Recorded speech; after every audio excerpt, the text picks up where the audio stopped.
이렇게 우리 성도님들과 함께 대면 예배를 하게 되어서 참 기쁩니다. 이렇게 많은 분들 앞에 서는 일은 아마 제가 이 교회에 와서 처음인 것 같습니다. 예. 우리 교회가 이 가든그로브에 위치해 있는데요. 이 지역뿐만 아니라 오렌지 카운티 그리고 LA 카운티 전역에 우리 교회를 통하여 많은 사람들이 그리스도 예수를 만나고 또 생명이 구원받는 놀라운 역사가 이 코로나 이후에 지속되기를 우리 함께 기도하고 애쓰기를 바랍니다. 우리가 살고 있는 이 교회가 위치하고 있는 이 가든그로브에는 한국인들이 많이 살고 있습니다. 그런데 이 한국인들만큼은 아니겠지만 더 점점 많은 사람들이 몰려오고 있는데 그 사람들이 어느 지역 사람들인지 아십니까? 어느 나라 사람들 출신들? 베트남 출신들 사람들입니다. 베트남 사람들이 점점 많이 이곳에 몰려와서 설을 닫고 또 생계를 유지하며 자녀들을 낳고 살아가고 있습니다. 그런 사람들을 볼 때 우린 참 이런 생각합니다. 저렇게 키도 작으신 분들이 이 남의 나라 와서 참 고생하고 힘들게 살아간다. 참 열심히 살아간다 하는 생각을 하면서도 순간 이런 생각을 합니다. 저분들이 어떻게 이 미국 땅까지 오게 되셨을까? 저분들이 어떠한 연유로 이 땅까지 오게 되었을까 하는 생각을 하게 됩니다. 이민 1세대 베트남 사람들에게 4월 30일, 이제 우리에겐 다다음 주가 되겠죠. 4월 30일은 이 베트남 사람들에게는 잊혀지지 않는 날입니다. 바로 그날 정오에 이 북베트남 공산주의자들이 쳐들어와서 이 남베트남, 그때 수도가 사이공이죠. 이 사이공이 함락되고 그리고 나라를 잃게 된 날이 4월 30일, 1975년 4월 30일이기 때문입니다. 정확하게 4월 30일 11시 30분에 베트남 탱크가 이 사이공 시청이죠. 그 나라의 수도 대통령궁으로 이 탱크가 밀려 들어왔고 이후 30분 만에 그날 정오에 남베트남은 항복을 하고 그리고 결과적으로 그 나라는 멸망하게 되었습니다. 이 멸망 당일 새벽부터 나라가 망할 것을 알게 된 얼마의 이 베트남 군인들이 급히 내 가족들은 내가 살려야 하겠다 하는 이런 생각을 가지고 필사의 작전을 펼쳤습니다. 군대에서 일을 하셨던 분들은 많이 아시겠지만 그날에 이 나라가 망할 것을 안 많은 이 베트남 군인들이 어렵게 미군에게 찾아가서 미군에게 허락을 받습니다. 헬리콥터 좀 주십시오. 작은 배를 좀 허락해 주십시오. 차량을 좀 허락해 주십시오. 우리 가족들은 우리가 꼭 살리고 싶습니다. 뿐만 아니라 이 미국 관련 기관에서 일했던 남베트남 사람들도 가족들을 살려내기 위해서 처절하게 미군에게 약속을 받아냈습니다. 그래서 그 결과 약 7,000명이나 되는 사람들이 미군의 수송 차량과 헬리콥터 그리고 배를 통해서 가까스로 미군 군함에 올라가게 되었고 목숨 같은 이 미군과의 그 약속을 따라서 촌각을 다투며 그 약속 시간을 지켜내기 위해서 빨리빨리 움직였던 사람들은 결과적으로 생명을 구하게 되었고 그 결과적으로 미국 땅에까지 오게 되었습니다. 당시의 기록들을 보면은 사람들이 그 소식을 듣고 우리 집에 이와 같은 고가의 물건들이 있는데 이건 내가 꼭 가져가야겠다. 그걸 챙길 시간도 없었다고 합니다. 집문서고 땅문서고 다 아무것도 챙길 시간이 없이 그저 옷만 입고 아이들 깨우고 등에 업고 밖으로 나아가서 지프를 타고 그리고 항만으로 가고 혹은 헬리콥터를 타고 미군 군함에 가게 되었던 것입니다. 약속을 즉시 행했던 사람들은 살았습니다. 그리고 그들은 미국 땅에 왔고 베트남의 이민 1세대들이 된 것입니다. 라합이 이스라엘 정탐꾼들에게 이렇게 말을 합니다. 오늘 본문 21절 말씀 보시면 너희의 말대로 할 것이다. 내가 다른 생각하지 않고 너희가 하는 말 그대로 내가 따르겠다. 이렇게 이야기합니다. 라합은 정탐꾼들의 말을 듣고 지체 없이 붉은 줄을 창문에 메어답니다. 우리는 이와 같은 라합의 행동을 보면서 과연 무슨 약속이 라합과 그 정탐꾼들 사이에 오갔을까 하는 생각을 하게 됩니다. 이미 우리에게 너무나 익숙해진 이 본문이라서 그 답이 무엇인지도 우리는 잘 알고 있습니다. 그 뒷 배경의 이야기는 이렇습니다. 라합이 전쟁 소식을 들었습니다. 막 닥쳐오는 전쟁의 소식. 어떤 전쟁인가? 바로 이것입니다. 이스라엘을 애굽에서 탈출시키신 그 하나님이 홍해를 가르게 하신 그 놀라운 능력의 하나님이 요단강 동편에 있던 아모리 사람 시혼과 옥을 모두 다 전멸시키신 그 하나님이 이제 이스라엘 백성들을 끌고 여리고 성을 향해서 닥쳐오신다 하는 그와 같은 소식입니다. 온 성읍이, 그 여리고 성읍이 뒤숭숭했습니다. 과연 그 하나님이란 그 신은 어떠한 신인가? 지금까지 이야기를 들어보면 우리가 믿어왔던 그와 같은 신들과는 전혀 다른 전쟁의 신인데, 승리하는 신인데, 그 신이 우리 이 여리고에 온다면 과연 무슨 일이 벌어질까? 도망가야 살 것인가? 아니면 싸워서 이겨야 살 것인가? 여러 가지 생각들을 했을 것입니다. 그처럼 온 성 안이 뒤숭숭하던 한때에 라합이 자기 주막에 행색이 남다른 청년 두 사람이 온 것을 보고 대번에 그 전쟁이 가까이 왔음을 눈치챘습니다. 실제 이 두 청년은 여호수아가 여리고 성 안으로 보낸 스파이들이죠. 정탐군들입니다. 첩자들입니다. 이미 여리고 성 전체에 이스라엘이 첩자를 보냈다. 침략하기 위해서 이 성 안이 어떠한지 보기 위해서 스파이를 보냈다 하는 정보가 돌던 터라 여리고 당국에서도 이 두 첩자들을 색출하기 위해서 라합의 주막까지 찾아왔습니다. 당시 우리가 이미 알고 있듯이 이 여리고 성은 너무나 큰 성입니다. 아주 웅대한 성입니다. 그 어느 적이 쳐들어와도 절대 무너지지 않을 만큼 아주 강한 성이었습니다. 아무리 광야에서 승리를 거듭하던 이스라엘 백성이라 하더라도 얼마든지 싸워서 열심히 싸워보면 승리할 수 있으리라 하는 자신감을 주는 그와 같은 든든한 성입니다. 그러나 그 성 안에 살고 있던 라합은 깨달았습니다. 무엇을 깨달았는가?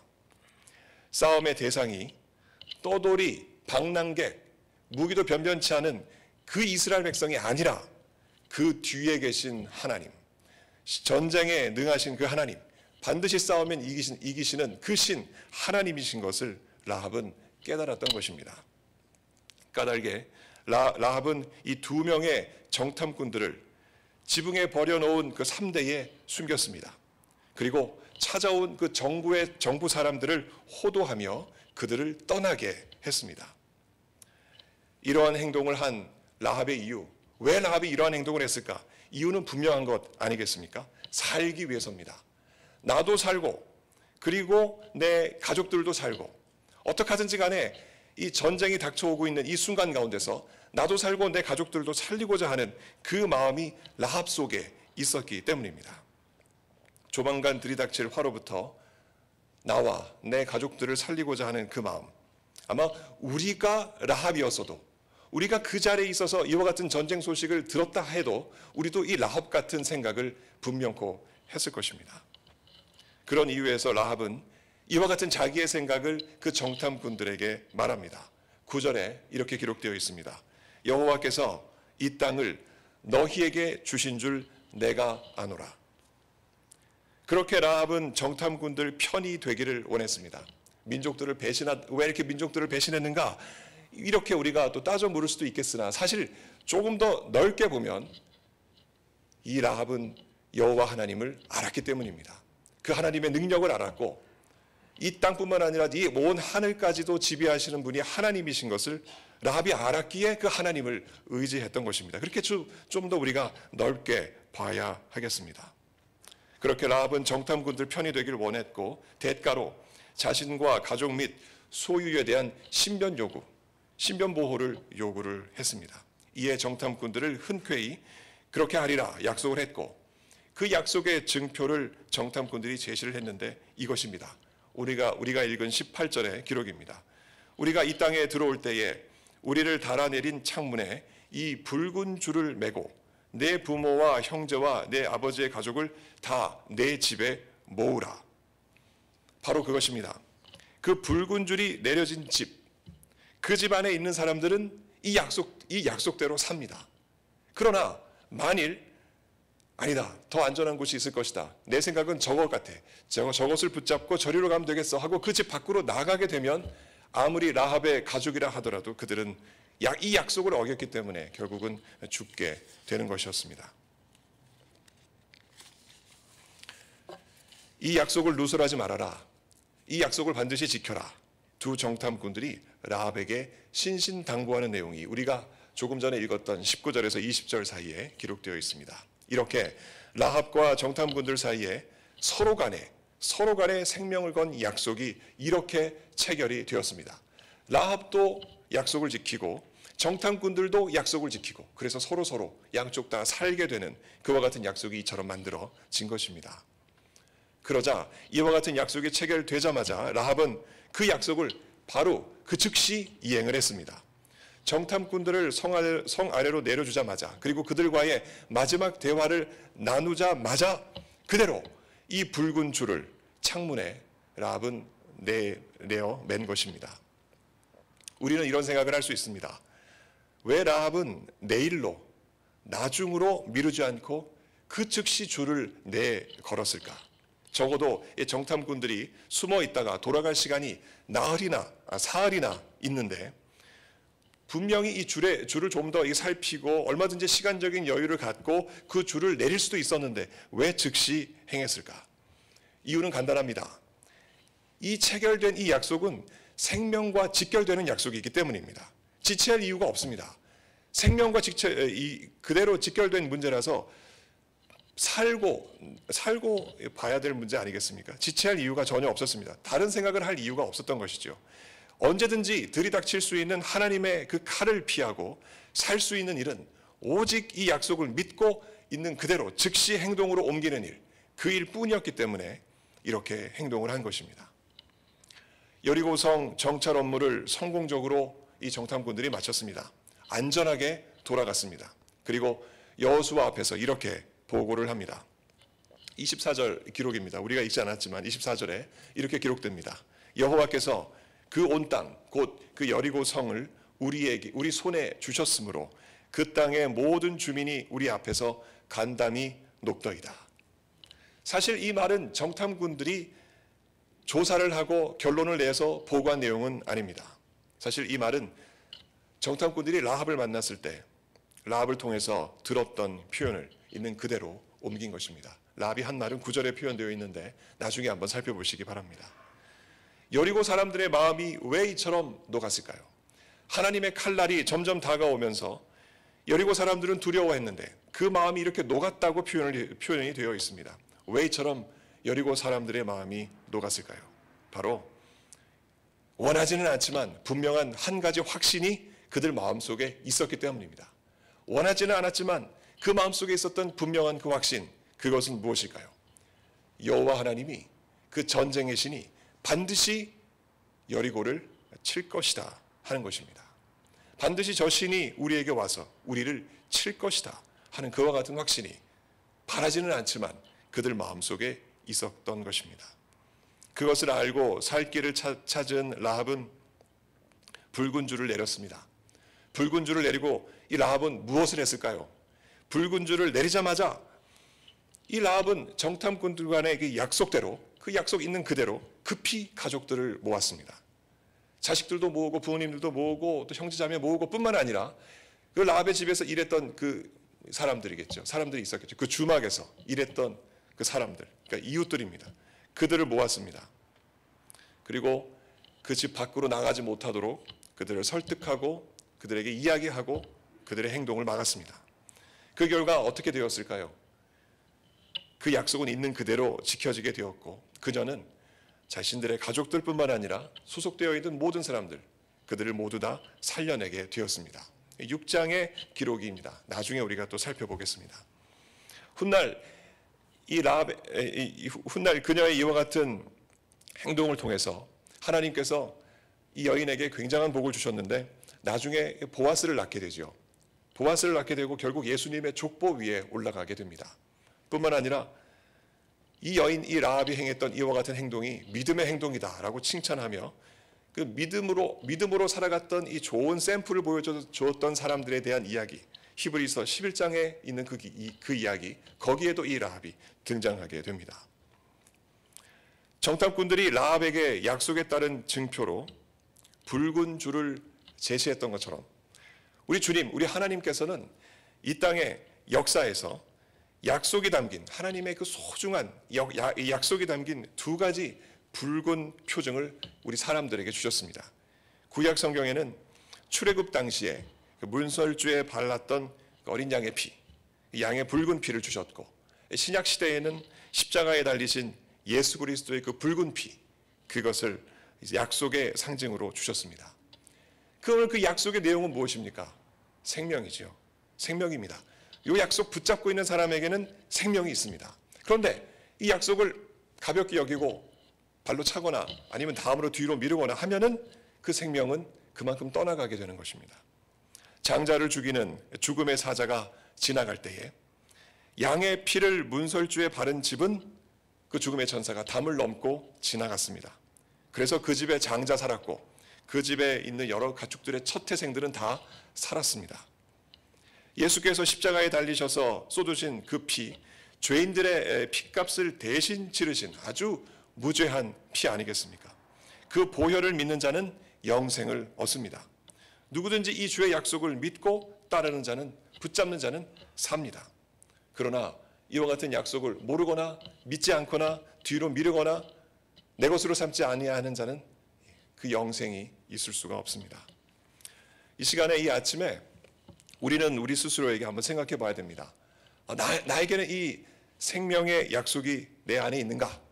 내 속에는 이 생명의 약속이 있어서 내가 지금 너무 안전하고 내가 너무 주님께 감사하고 그와 같은 찬송이 내 속에 있는가? 한번 생각해 봐야 됩니다. 생각뿐만 아니라 스스로 한번 살펴봐야 합니다. 이 약속을 가진 사람들에겐 특징이 있는데요. 그 특징이 내 속에도 있고 내 밖으로도 나타나야 정말 이 생명의 약속이 내 속에 있는 겁니다. 그 특징은 무엇일까요?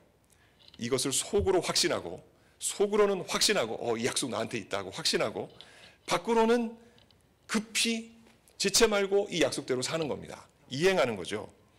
생명을 살리는 일을 가벼이 여기거나 미루지 않습니다.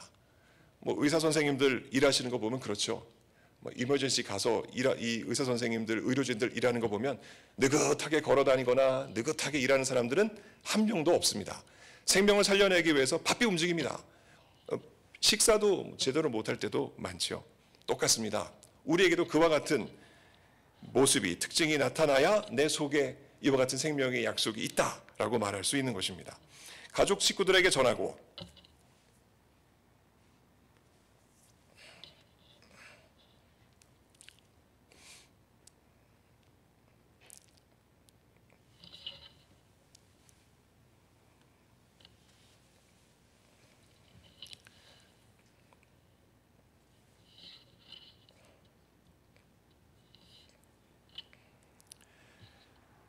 뿐만 아니라 내 친구들에게도 전하고, 또 내 삶의 울타리 안에 들어와 있는 사람들, 내가 전화 거는 사람들, 카톡 보내는 사람들, 나와 대화가 되는 사람들, 그 내 삶의 울타리 안에 있는 사람들에게 이 확신과 믿음을 가지고 다급하게 전할 수 있어야 내 속에 이 생명이 있다라고 우리는 말할 수 있는 겁니다. 이게 없으면 조금 다시 한번 내 자신을 다시 한번 되돌아 봐야 합니다. 사람 살려내는 일이 이게 얼마나 급한 일이겠습니까? 얼마나 중요한 일이겠습니까? 우리 가운데는 이런 성도들이 없으시겠지만 어떤 성도들은 이렇게 생각하시는 분들이 계십니다. 이미 우리 가족들, 내 친구들, 내 친척들 모두 다 교회를 다닙니다. 그래서 이 구원에 대한 문제는 이미 다 해결이 되었습니다. 이미 다 끝났습니다. 이렇게 생각하시는 분들이 계십니다. 네, 정말 그렇게 되기를 바랍니다. 그 믿음 그대로 되기를 간절히 바랍니다. 또 어떤 성도님들 이렇게 생각하십니다. 장로교회에는 구원이 있다. 근데 다른 교단은 잘 모르겠다. 다른 교단은 잘 모르겠다. 이렇게 말씀하시는 분들이 계십니다. 제가 오늘 고등학생 2명이 대화하는 이야기를 들었습니다. 한 아이는 장로교회를 다니고 한 아이는 감리교회를 다닙니다. 장로교회를 다니는 이 고등학교 학생이 감리교회에 다니는 고등학교 학생에게, 친구에게 이렇게 이야기합니다. 야, 감리교회는 구원이 없어. 장로교로 옮겨야 돼. 거기에 가야 구원이 있어. 이렇게 이야기하며 서로 대화하는 내용을 한번 들은 적이 있습니다. 또 어떤 성도들은 이렇게 이야기합니다. 하나님의 주권과 예정 교리를 내가 믿으니 적절한 때에 불신 가족들과 내 이웃들은 주님께 돌아올 것이다. 라고 믿으면 느긋하게 생각하고 행동하시는 분들이 계십니다. 네, 그 하나님의 주권교리, 예정교리 분명한 진리입니다.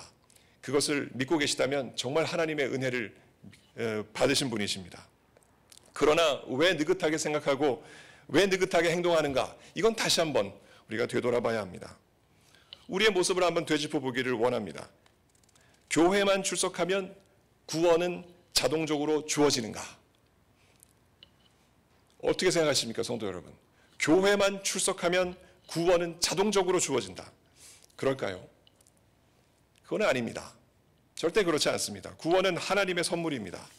예수 그리스도를 믿는 믿음에서 나오지 교회 출석부에서 절대 나오지 않습니다.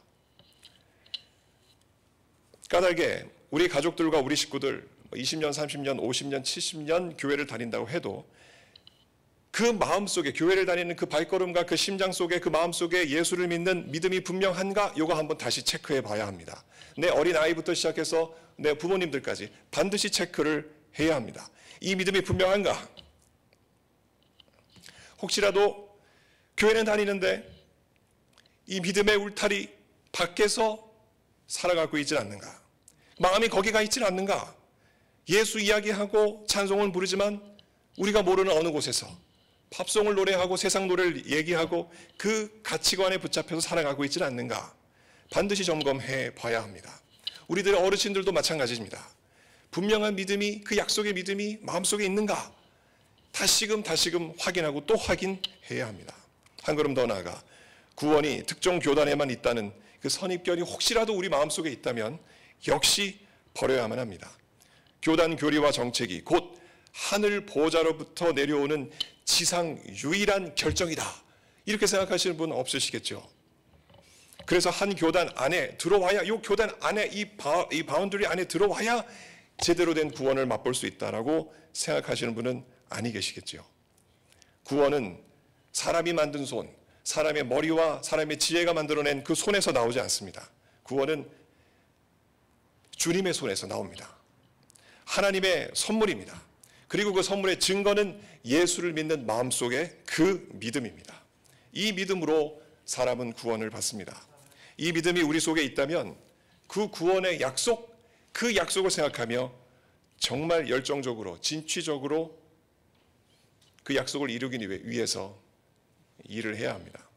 그리고 의심하지 말고 의심의 순간이 올 때마다, 사탄이 의심의 마음을 줄 때마다 물리치고 찬송하며 말씀 붙잡고 나에게 주신 이 구원의 약속을 다시 한번 확인을 해야 합니다. 생명을 구원하는 일, 이 일에 결국 느긋하지 않습니다. 생명을 구하는 일이 있다면 반드시 앞장서서 뛰어나가지, 느긋하게 뒷짐지고 앉아있거나 내일 해야지, 내일 모레 해야지, 절대 그렇지 않습니다. 우리 주님께서 바울을 통해서 주셨던 그 말씀, 너희는 말씀을 전파해라. 때를 얻든지 못 얻든지 항상 힘써라. 범사의 오래 참음과 가르침으로 경책하고 경계하며 권해라.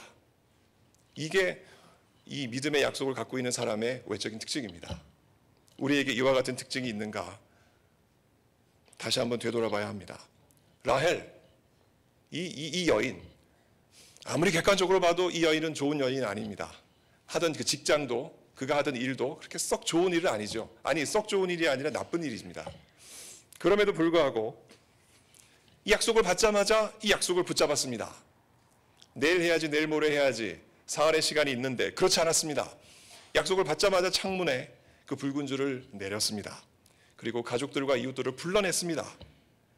우리 역시 이 받은 예수 구원의 그 약속, 내가 붙잡고 있다면 즉시 가족들에게 알리고 내 삶의 바운더리에 있는 모든 이웃들에게 알리고 뿐만 아니라 세계 방방곡곡에 복음을 전하는 일에 우리 애써서 나아가야 합니다. 그리고 이와 같은 말씀 다시 한번 내 마음속에 새겨봐야 하겠습니다. 주 예수를 믿어라. 그리하면 너와 내 집이 구원을 얻으리라. 바울을 통해서 주신 이 주님의 말씀, 이 주님의 이 진리의 말씀, 이 주님의 이 진리의 말씀은 우리에게 주신 약속입니다. 나라는 이 개인을 넘어서서 나를 통해서 가족들에게 그리고 이웃들에게 이 구원이 증거되어야 한다는 것. 그것을 우리 주님께서는 이 약속의 말씀을 통해서 우리에게 주신 것입니다. 이것을 깨달았다면 이것을 확실하게 붙잡아야 합니다. 그리고 신속하게 이것을 전해야 합니다. 사실 우리는 예수를 믿는 사람들 아니겠습니까? 구원의 중대함이 무엇인지 압니다. 그리고 구원의 급박함이 무엇인지도 우리는 잘 알고 있습니다. 그렇기 때문에 예수 그리스도의 재림 앞에서, 그리고 개인의 그 죽음 앞에서 생명을 주는 이 약속을 우리는 뒤로 미룰 수가 없습니다. 믿고 있다면 신속하게 이 약속을 나도 믿고 주변 사람들에게도, 내 가족들에게도 전할 수 있는 그와 같은 행동력 있는 우리의 모습들이 절대적으로 필요합니다. 약속을 이행하는 삶, 성도의 인생에 있어서 가장 중차대한 일 아니겠습니까? 이 약속은 복음이고 이 복음은 곧 구원으로 이어지기 때문에 땅끝까지 이르러서 주님의 증인이 되어라, 주님께서 주신 이 지상 명령을 이루는 삶이기에 그렇습니다. 땅끝까지 이르기 위해서는 나로부터 시작해서 내 가족에게, 또 내 가족을 통해서 내 이웃에게 이렇게 펼쳐나가야 그것이 땅끝까지 가지 않겠습니까? 우리에게는 아직 기회가 있습니다. 아직도 우리는 숨쉬고 살아가고 있고 우리 가족들 아직도 숨쉬고 살아가고 있습니다.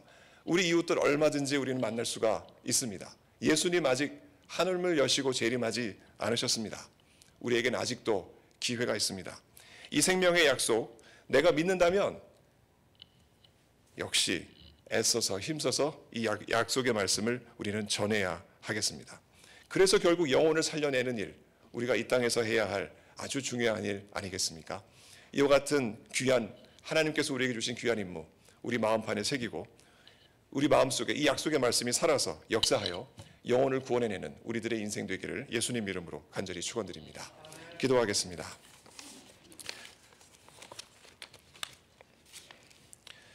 하나님 아버지, 우리에게 영원한 생명의 약속 예수 그리스도를 통하여 주시니 참으로 감사드립니다. 아버지 하나님, 이 약속 나만 붙잡을 것이 아니라 우리 주님께서 우리에게 주신 그 명령대로 우리 가족에게, 우리 이웃에게, 세계 방방곡곡에 전하여 이 땅에서의 우리의 삶이 그만큼 주님께서 보시기에 가치 있는 삶, 아름답고 존귀한 삶 될 수 있도록 아버지 하나님 역사하여 주시옵소서. 우리에게 이와 같은 생명의 약속 다시 한번 말씀을 통해서 되돌아보게 해 주옵시고 그 중대함과 그 긴급성을 깨닫고 아버지 하나님 하루하루 주께서 원하시는 이 귀한 삶 살게 하여 주옵소서. 감사드리며 예수님 이름으로 기도합니다. 아멘.